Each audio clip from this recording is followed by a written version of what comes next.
Connie, here we are in your loft in Williamsburg, Yes. where you teach improvisation, and I've had the pleasure of coming to several jams here. Oh yes, it's been wonderful. Just this is a delight and an honor to be here, just to interview you and help present you to the world. Well, it certainly is a delight and an honor for me. I've known you now for almost 20-something years, and Yes, been a while.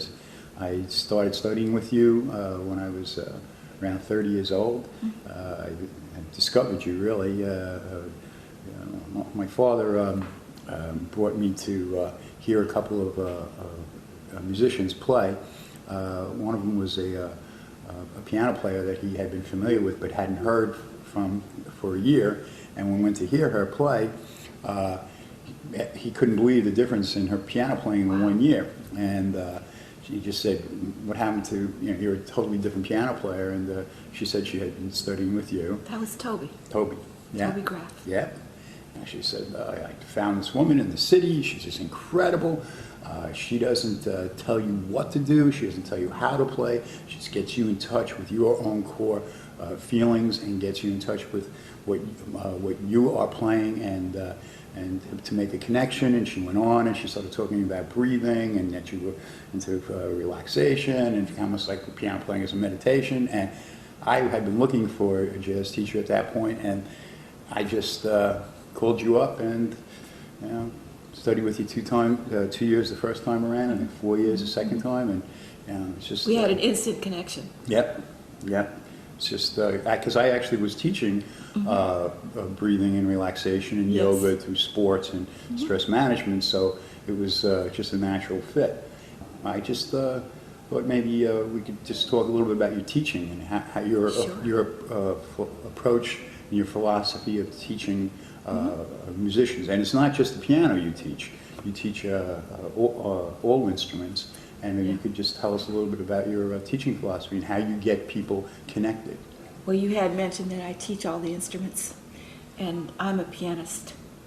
So the way that happens is that I essentially teach jazz improvisation rather than the instrument. Someone who wants to study jazz improvisation with me, if they're not a pianist, they would have to know their instrument very well. Although I have taught piano players from the very beginning. My teaching philosophy is based on the many years that I spent studying and then teaching in association with the amazing pianist and innovator and great teacher and philosopher, Lenny. I will say this. When I began studying with him, I realized that there was much more to it than the fascinating work that he was giving me to do. I picked up right away that there was a profound concept that everything expressed, and from my earliest lessons, I wanted the concept. I didn't just want to do all the different things that he suggested. Of course, I did do them, and I loved that, but I felt like the real important thing was the concept that was underlying all of that. So it was my point of departure, and I base everything that I do on that when I work with people. Having said that, I have to say that there is no one way to approach this. There's no system or method. And there can't be, because we're working with someone's individual creative process. And when you do that, if you have a preset method or a system that you know about that's separate from them, it won't work. The best thing that you can get is someone who can give back to you the material that you have given to them. But that's not spontaneous improvisation. I should say that spontaneous improvisation to me means that you create music right in the split second that you're in. Spontaneously. That is, you let it come from what you hear and feel rather than from what your brain is telling you. Like you're not playing the suggestions and ideas that your brain can give you.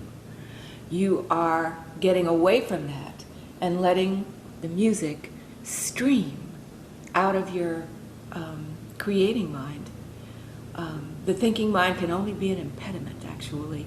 One of the things you have to learn is to develop the ability to let your creating mind have the entire moment, and all the music will be coming from that part of your mind. So, people are very different in this way. When I began teaching, one of the things that was so electrifying to me was to realize how extraordinarily different we are from one another. Yes, we have a common humanity. We love music. That's our common humanity, among other things. Given that, each one of us is a unique dimension of human reality. So I realized that right away when I began teaching. It's as if I would finish someone's lesson and one personal dimension would walk out of the door, and in through the door would walk a completely different dimensional reality. So early on I realized that I would have to be with the person as an individual and do that moment by moment, not just overall. So I'll get specific. If I have a great teaching idea, a great musical idea, maybe it's great for me. Maybe it might be great for somebody else. But for another person, that idea can be a disaster. Now, if that's not enough, if something works very well for somebody 1 week, the very next week, that may be completely wrong. Because the creative process is very volatile. And it changes sometimes in an instant. So if I have a system or a method, I would not be able to be in contact with that kind of personal expression of the creative process itself. And this is how you teach improvisation. It's not really about the things that go into it. It's about somebody else's creative imagination. This makes teaching an enormous challenge. It also makes it an incredible joy. I know that I'm doing my job as a teacher, working with somebody, if that person really surprises me. And this is the nature of it. Everybody's learning process is different, and even it changes from week to week, in a way is what you're saying. And but the goal there, and the underlying concept that you were talking about, like getting from Lenny, and that I feel that I got from you, and I think that people get, is that they make some sort of connection to some aspect of themselves that enables them to play from that core intuition and instinct. As when I came to study with you, I came with the idea that I was going to learn how to play jazz. And I would come in week to week and play with a different jazz number in that first year, and I would be all excited and I'd play it, and I'd look over at you and you'd be sitting there like that, and I didn't realize, I think it took at least a year for me to finally realize it wasn't about learning how to play jazz. It was more about learning how to get in contact and make a connection with my own musical instincts and intuition and just play me. Exactly. And I would just say that that's what you're in a way, that's what people can expect, that you facilitate them making that connection. And would you say that would be like the goal, rather than teaching them how to do voice, not that you don't also do this with specific voicings, but that's just a vehicle for getting them to this other place that we're talking about, playing from your soul? Is that? Oh yes, that's a deep meaning of that word. Many people understand jazz in a stylistic way, and I don't feel that that was really true of the great jazz innovators. I've had the great good fortune of actually knowing some of them. Lenny, of course, Warren Marsh, and also Lee Konitz and Max Roach, Roy Eldridge. That like when these great improvisers talk, they're never describing what they do in terms of expressing a style, ever. The stylistic connotation that's become associated with jazz is entirely false to it. The real understanding is one of an evolving art. These great innovators didn't put any kind of boundary or confinement on their musical expression. If they found themselves in a context, that's true of any artist, each one of them would take their music as far as they could. They didn't put any kind of boundary on what they could imagine. So just as one example, in the 1940s, everything was bebop. That's a producer's name, by the way. The musicians didn't use it. So they didn't identify with the bebop style at all. They were all just doing what you just now described. Each and every one was trying to release something that was unique to them, a music that was within them, and to release it fully without any kind of stylistic limitations on them. But given that, Lenny Tristano, within that context, was the very first musician to improvise free. And he did that in a jazz club. He did that in Birdland. So his band would get up on the bandstand and play tunes, and then play free improvisation. This is documented on a Capitol record. The name of the one track is Intuition, and another one is Digression, the very first recorded free jazz that we know about. One time I was having a conversation with Roy Eldridge, and he told me he was doing that in the 1930s, but could never do it on a bandstand or in a recording studio. And the point I'm trying to get at is, even in the 1930s, the swing band era, there was at least one jazz musician who was playing atonal music, and quite happy to do so. So there are no stylistic considerations. It's all about the music that's within you, and this music is a feeling. That's the soul part. There's a deep feeling. And it's also the ability to truly hear. So it's when the music is streaming through your mind, you will be in contact with it enough so that you will instantly reproduce it on your instrument.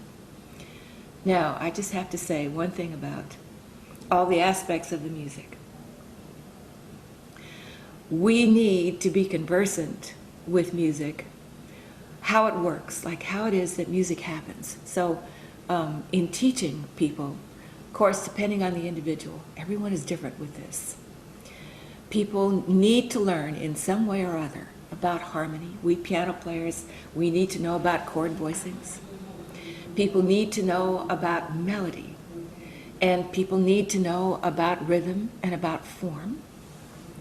And all of these things get presented, but not in a systematized or traditional way. I will say this, though.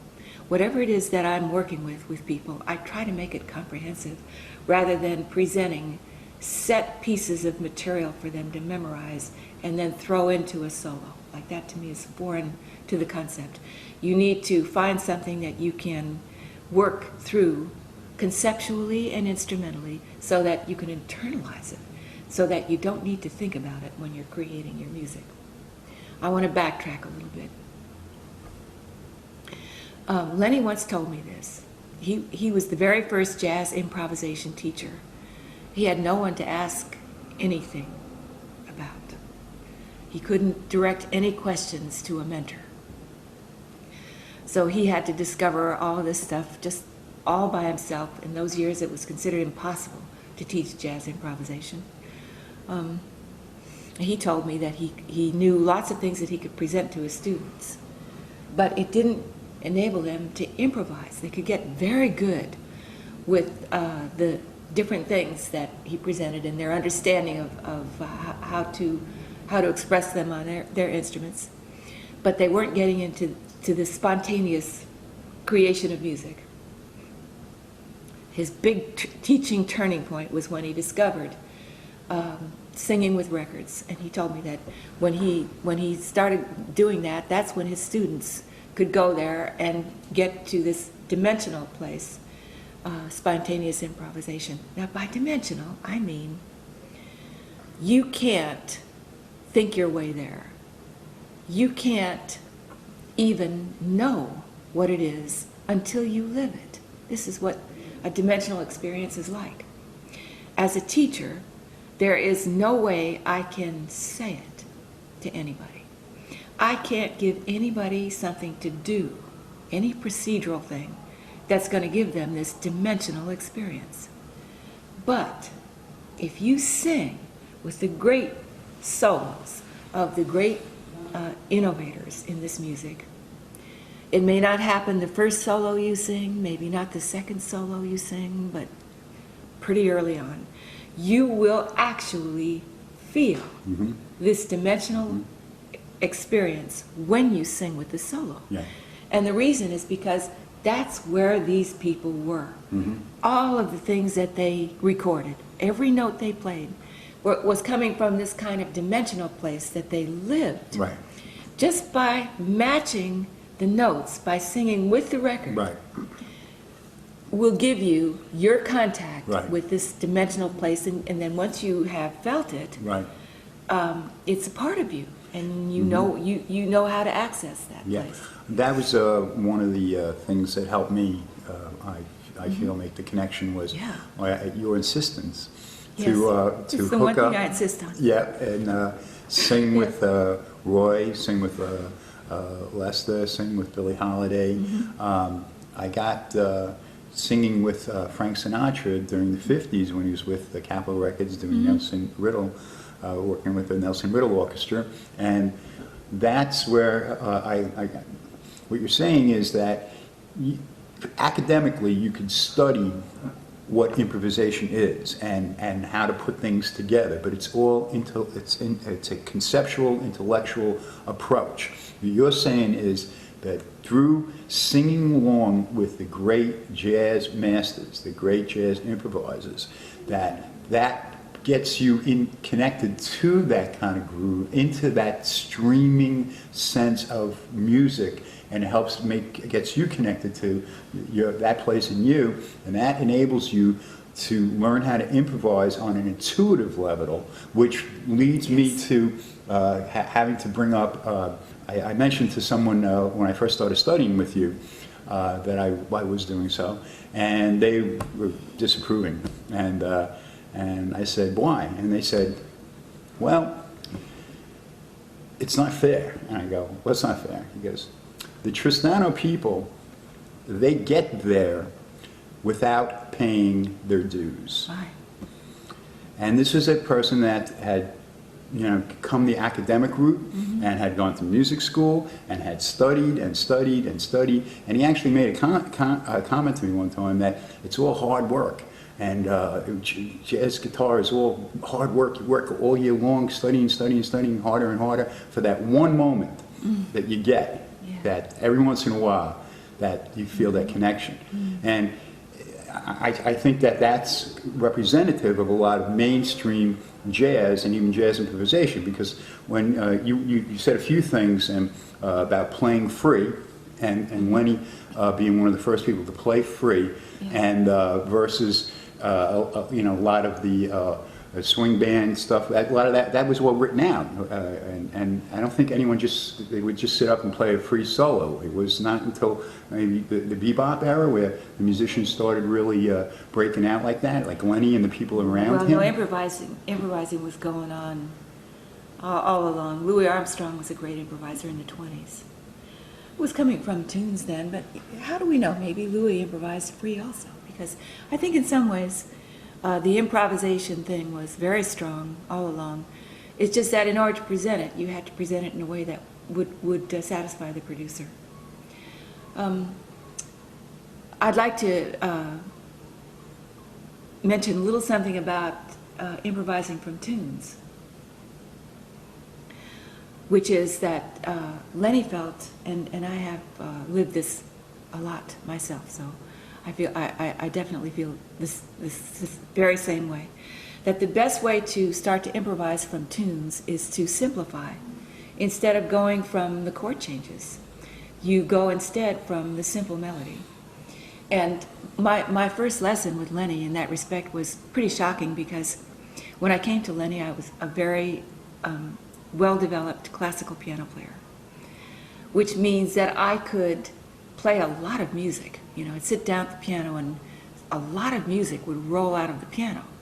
None of it improvised, of course. But when I studied with Lenny, he said that I should play the straight melody of a standard tune with one hand, nothing else. And during the week, this took me about 5 minutes to get. And I had the rest of the week to go. So that was where I began, and I learned something. It's very much like, you could say maybe the Zen masters or something. I think there's a lot of points of similarity.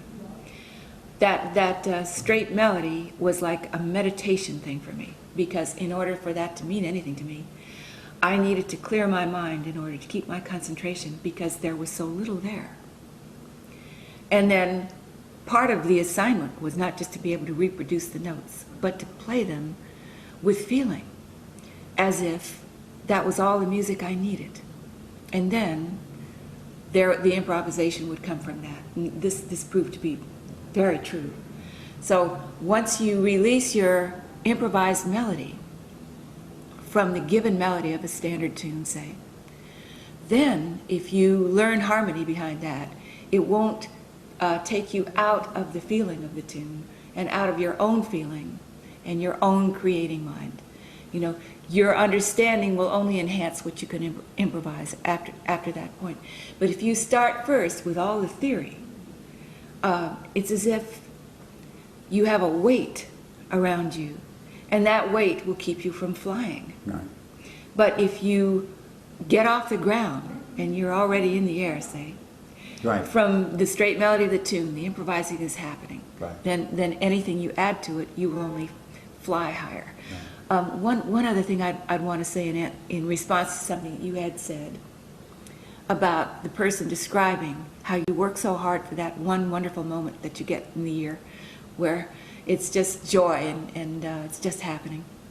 A lot of musicians express this, and what the old timers experienced, and what I feel Lenny continued, and what I'm doing my best to continue as well, is a different experience of improvisation, and it goes like this.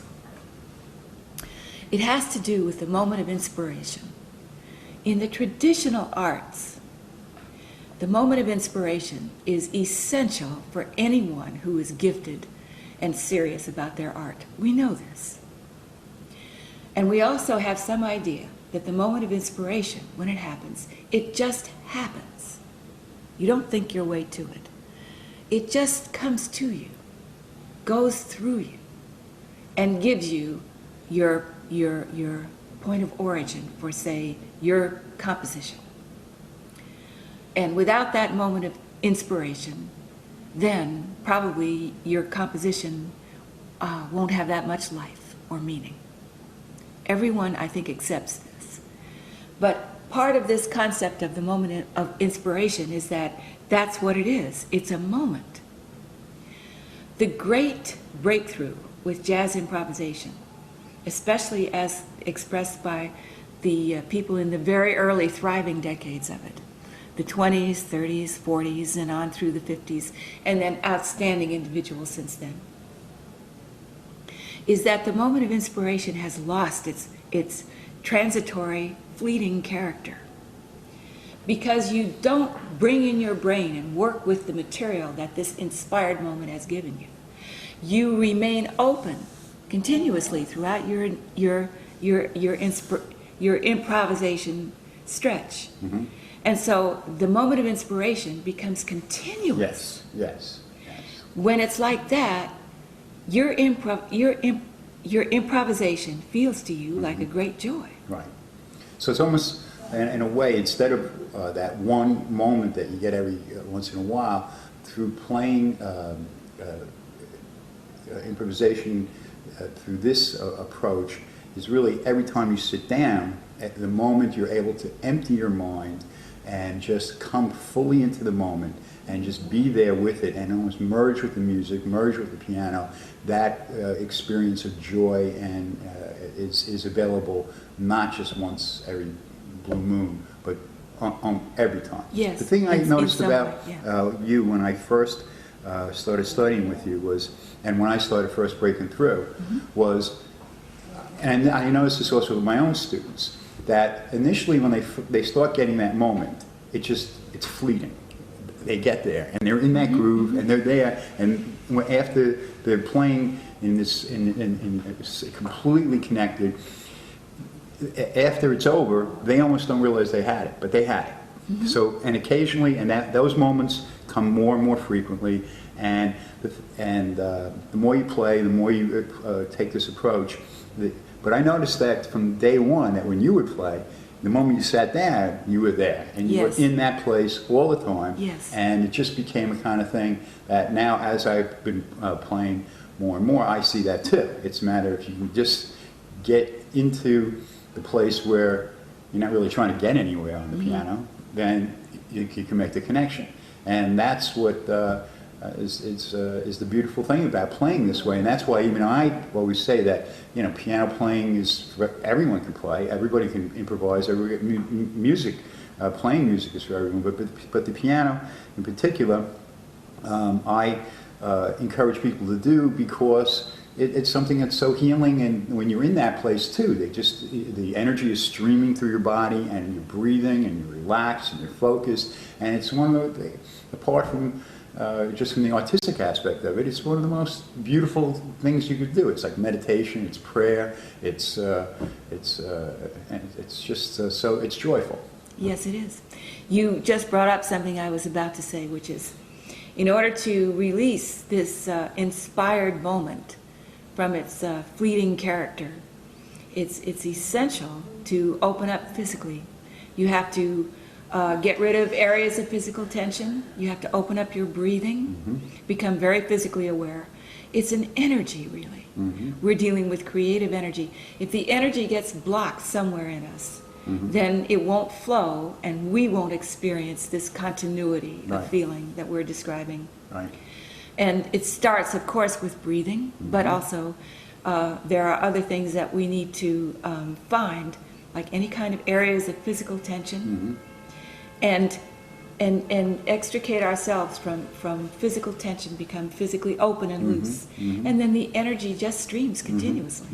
Yeah, I think the mental attitude you take to it is one of the areas that blocks people.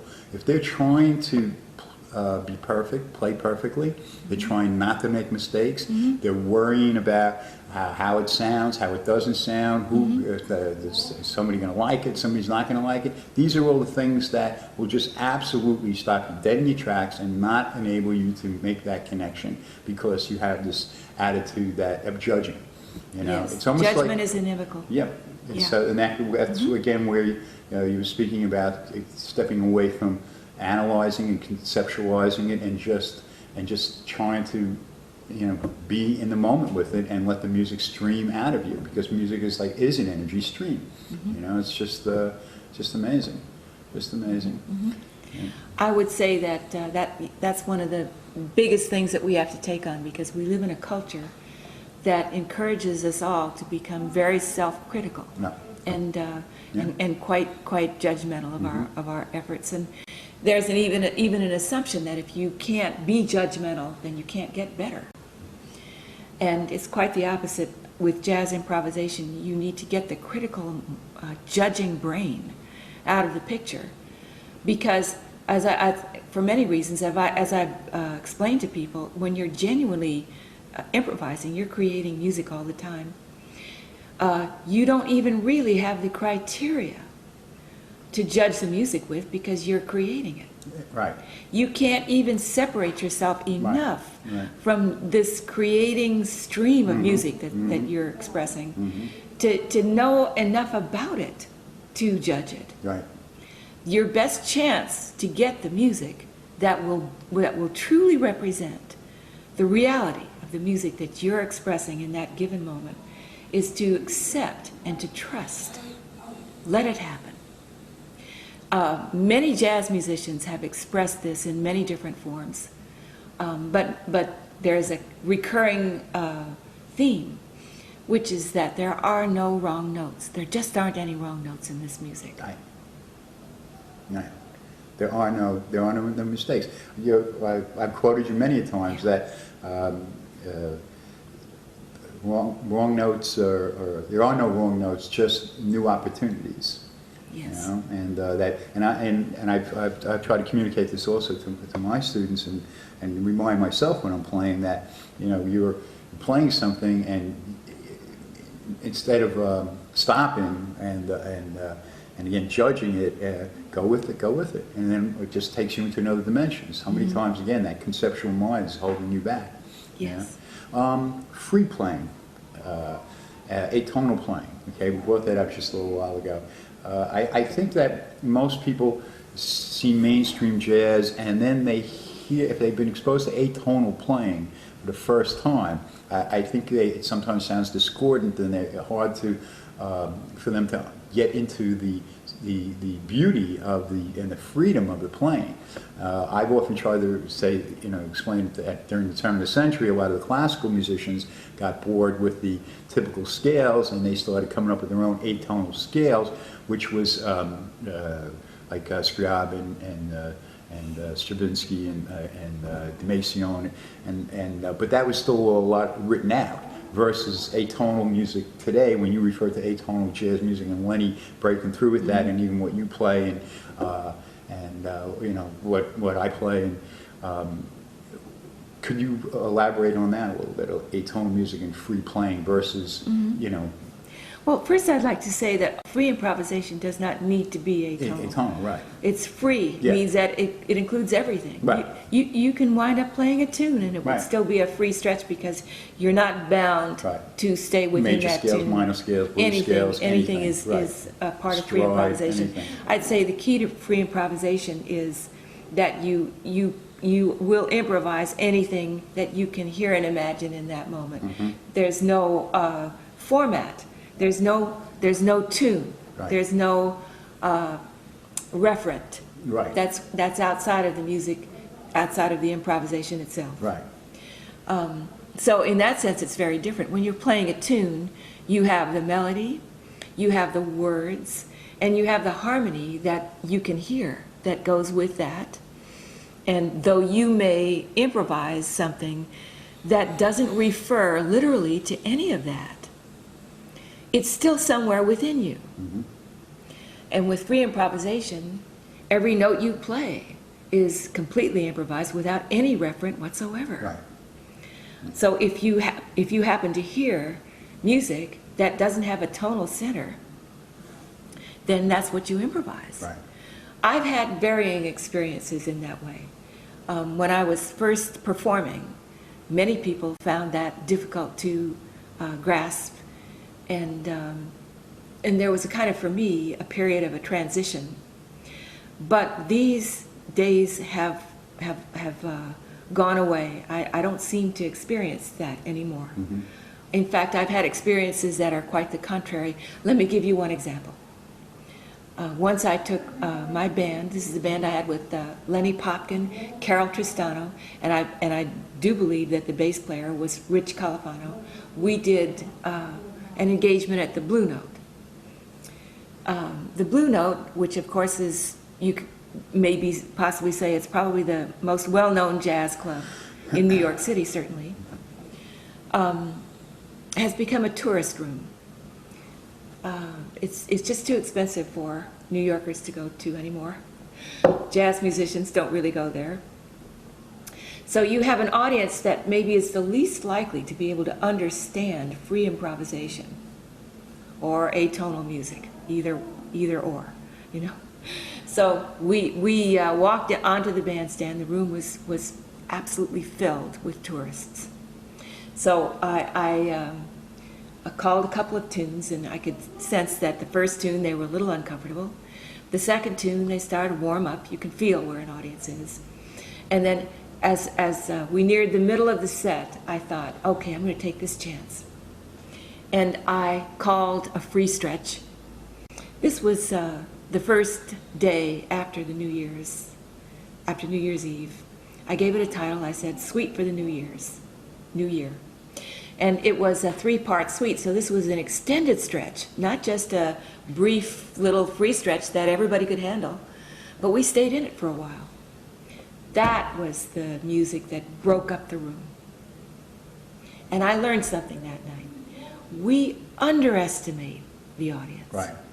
I think the way it is, if you're real with your music and you're genuinely improvising, Right. whether they know it mentally Right. or consciously, Uh-huh. they pick up on that, and that's what they will relate to. In that respect, they don't really need to understand the music Right. as such. Right. If they know that you're real Right. and that you're expressing it from a feeling level, Right. they can go there, Right. and they'll be right there with you. It's not so much what you're playing as where it's coming from. Yes. That people intuitively sense. Yes. And again, that's why even other forms of music too. If it's real, you know, it doesn't even apart from jazz in any musical idiom. If it's real and the person is really connected to it and it's just streaming out of them, it's you know, that's why I think people enjoy it. They Yes. just naturally vibrate to it, and they're going to Yes. love that. You know. Yeah. So yeah, they're very interesting. Yeah. Thought I also mentioning to people I was going to be speaking with you. They were asking me to ask you some questions, and one person wanted to know how did you get to being where you are? You know, in terms of a little bit of history when you started playing the piano, and then. The story I always said about you know, you were in California and you heard Lenny on the radio, and you got on jumped the plane and came over here, but you changed that story. I heard it was a little different, but Yeah, maybe can yeah. you give us a little? Well, before I get into that, I would like to just say one more thing about the process. Yeah. Getting back to this person who said it was the easy way, and there's no dues, or because there's another vantage point on this whole thing. And that is getting very, very deeply into music. It's not that it's a matter of practice or discipline, but if you love this music and you want to be able to express anything that you have within you, and you get drawn into it, you can wind up spending amazing quantities of time developing this music. So this is the part that is what other people would call the work. But for me, this was just more joy, because I could express something and I never had to get bored or run out. There was always more there for me to do. So during a lot of the years, especially when I was coming up, I never knew what it was like for many, many years to want to stop, because I had so much that I could work on, that I could get into and learn and internalize, that it would just keep me going for hours after hour after hour after hour, long hours at a stretch. So and this is my answer, like one of the wonderful things about this music is that there is so much to it that you can live an entire lifespan and never run out. Staying within this this part of the conversation, and the idea of how the music is streaming and its energy, in so many of the concerts and times that I've heard you play, and with either solo or with other folks, there seems to become a moment where the energy in the room and the music and the people and everything seems to connect, and it's like just like becomes like almost like an energy vortex, and like talk about interdimensional and something that's just beyond the actual conceptual framework of saying notes and chords and songs. It just becomes something of another level. Well, what you just said is as true as it gets. When I finally got my chance to perform, that's something that I realized it was stunning to me. because I came up as a classical performer. I was all too aware of something that I could now call a contradiction between the performer and the audience in a classical concert. And I don't mean to disparage it. There's beautiful music there. But they're really separate. The performer is not doing the same thing as the audience. Right. The performer is performing, the audience is listening, and Right. everyone takes this for granted. Right. When you're a real improviser, and you're improvising from feeling, you express your music, and the audience feels. Right. And the feeling that they experience comes at you. Right. You experience this feeling that they give to you, Right. comes at you like a wave. And it goes all through you, in fact. Right. So then if you're improvising your music from feeling, their feeling is in it. Right. So in that sense, they're even creating the music with you Right. in some way. Yes. And it makes it a dimensionally different performing experience. Like you just described it, it reaches a level where there's a merge. The Right. performer and the audience merge. Yes. And Yes. that is like nothing else. Yes. It's an amazing experience to Yeah. have. Yeah. Yeah. Yeah. And I've had the joy of experiencing that Yes. every time you play. Well, and you have too as a performer. You've experienced it in that way as well. Yes. Yes. It's Yes. something. It's just when it's there. It's just. It's one of the most beautiful feelings you can have. Yes, it is. Yeah. Yeah. Well, when I was in California, I had come up as a classical performer, and also I'd been composing. Then I decided that I would be a composer. And I went to the University of California at Berkeley as a music major with an emphasis in composition, and I met some very good composers there. And also I studied composition privately. I was very serious about this, and I realized that I couldn't do it because the music, as it was being presented in those years, was not real enough for me in the way I understood music. It was more about procedures and strategies than it was about beauty and feeling. And so I couldn't continue with that. Jazz at that point was something I knew very little about, but it was almost for me a process of logical deduction.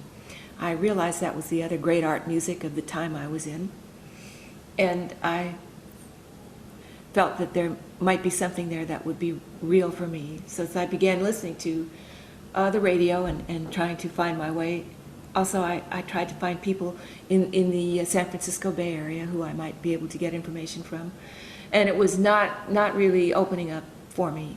But then a friend of mine who had bought an Atlantic sampler, blues, he played Lenny Tristano's great blues, Requiem. This track lasts a little over 4 minutes, as I remember. And in that 4 minutes, my life was completely transformed. I knew that I would not be able to stay in California, that I would have to come to New York City, and I wanted to find Lenny Tristano and study with him. And I knew something about what that was like. I knew it from hearing his music.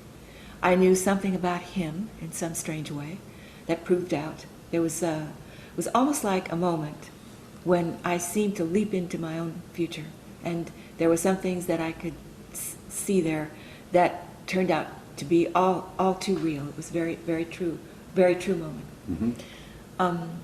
I had to extricate myself from some of the things that were characteristic of my life there.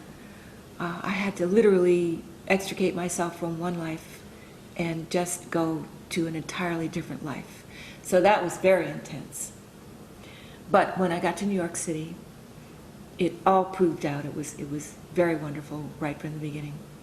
And around what time? What year was that? 1962. 62. Yeah. So, I mean, I know we could talk a whole afternoon on just your experience with studying with Lenny and how he influenced you. But could you tell us a little bit about the whole Lenny experience? Well, at my very first lesson, after I played something, he said to me, "How did that feel?" When he asked me that question, I realized that in all my years of studying, I had some good teachers. Maybe they were great teachers. They were considered to be the best in the area. Not one of them had ever asked me that question, ever. And so that was a moment of revelation to me. He wasn't telling me what he thought of my playing. He wanted me to tell him not what I thought of it, but how did it feel to me. Right. And that was his favorite question. It recurred again and again. Right. And the premise behind the question is your best chance of creating the music that you're meant to create in that moment is to be in contact with your feeling. Your only way to know anything that's real about your music is to find your way to an awareness of how that music feels to you.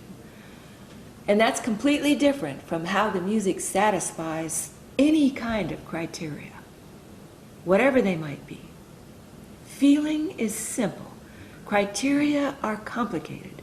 They take you out of the music. Right. Your feeling is in the music all the time. Right. So that's the most profound lesson I feel that I learned from him. And I learned it right away. And that's something that I recall my lessons with you.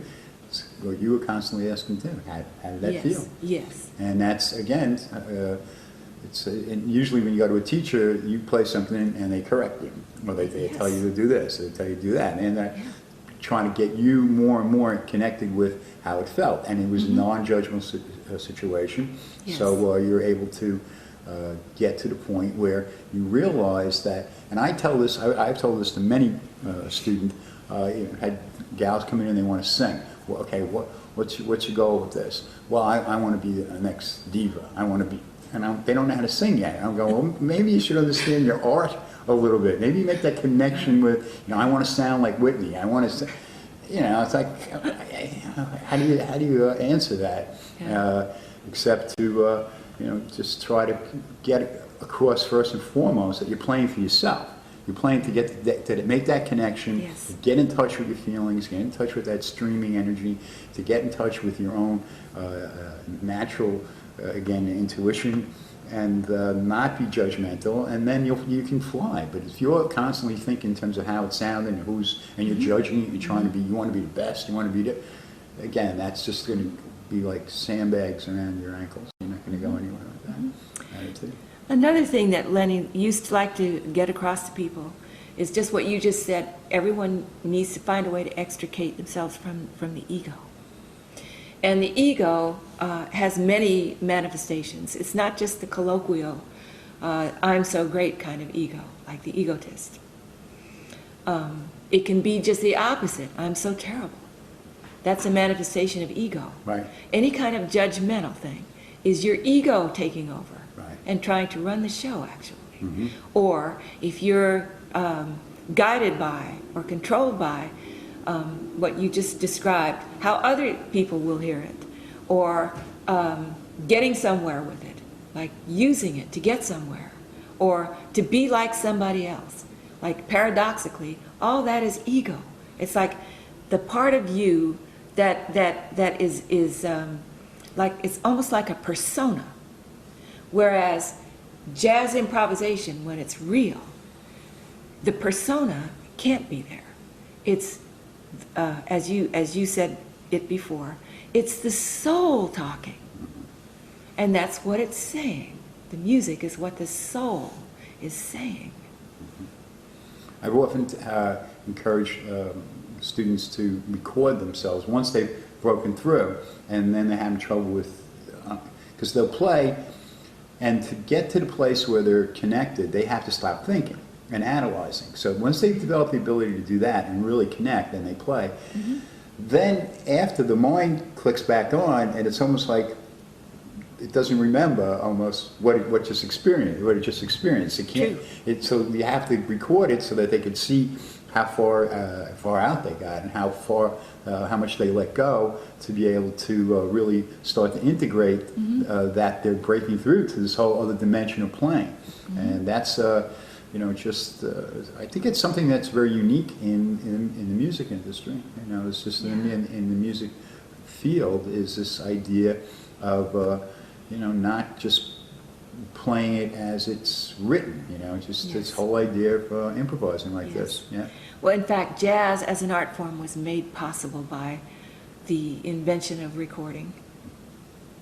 Before then, the only way musicians could transmit their music, either to other regions or through time, was to write it down. Yeah. But with recording, that was no longer necessary, so everything could be spontaneously created. Right.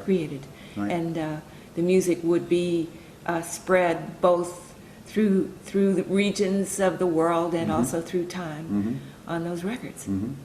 Speaking of the of looking at music from a energetic and energy streaming perspective, right away the language is very similar to the language of Wilhelm Reich.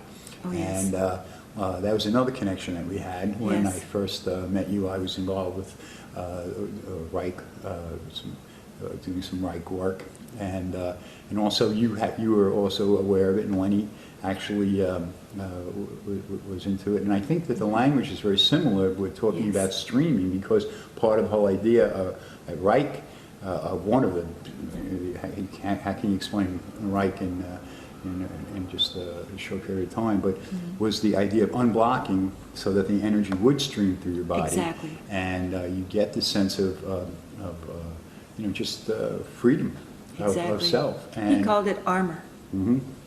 So you would locate your armored sections and then find ways to release this armoring, and the energy would stream then. So Lenny would explain it to people. You find areas of physical tension, and you find ways to release yourself from this tension, to loosen up your body in those areas, and then the energy can stream. I think that's part of the even your teaching style is that people come in and they express what they're feeling in the moment. It's not like they sit down and you put them on the piano and you say, okay, let's say you play, or you do this, do that. It seems like the style of teaching was to come in and just to relax and just speak, communicate, and you would direct people to, or not direct people as much as create an environment in which people felt comfortable just speaking about what they were feeling in the moment. Exactly. So as a result of that, by the time they did sit down at the piano, they were in the moment, feeling what they're feeling, and I think that the piano, and playing the piano with this approach, is a tremendous vehicle for a form of therapy, for people, because again, it gets them into expressing their emotions and gets them into more of even like the original idea of talk therapy, Freudian psychoanalysis, was that to get the person talking and get them into just getting it, because people walk around armored and they're holding everything in, and there's very few opportunities they get to be able to just really sit down and, first of all, speak about their feelings, but secondly, to be able to channel it and into a creative, positive, productive, art form is just amazing. I think that we're at a stage in human development that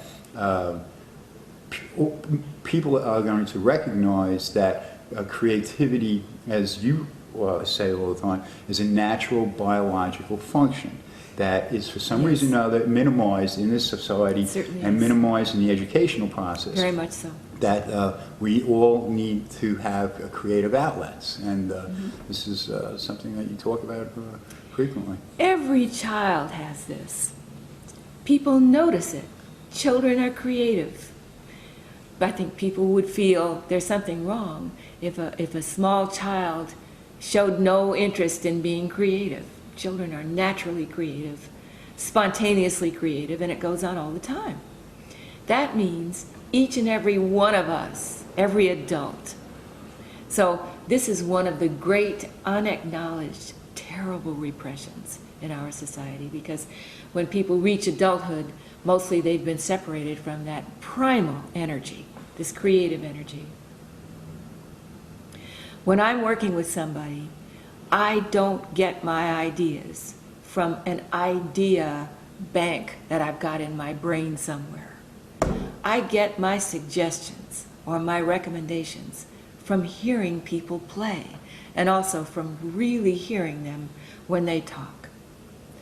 There's a way in which when someone plays, there's something within the music, and I can hear the music, hear where it's come from, and an implication where it's going, something that's conceptual there, also something about the motion of it, maybe even the pace of it.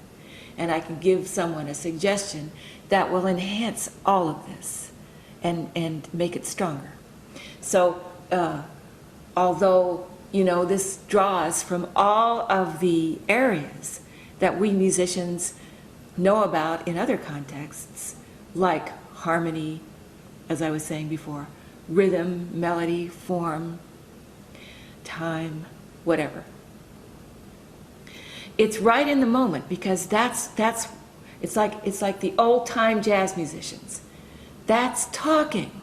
They used to say they talked, like hear me talking to you. That's another thing I wanted to ask you about. I heard you say this time and again, that music is the language of feeling. Yes.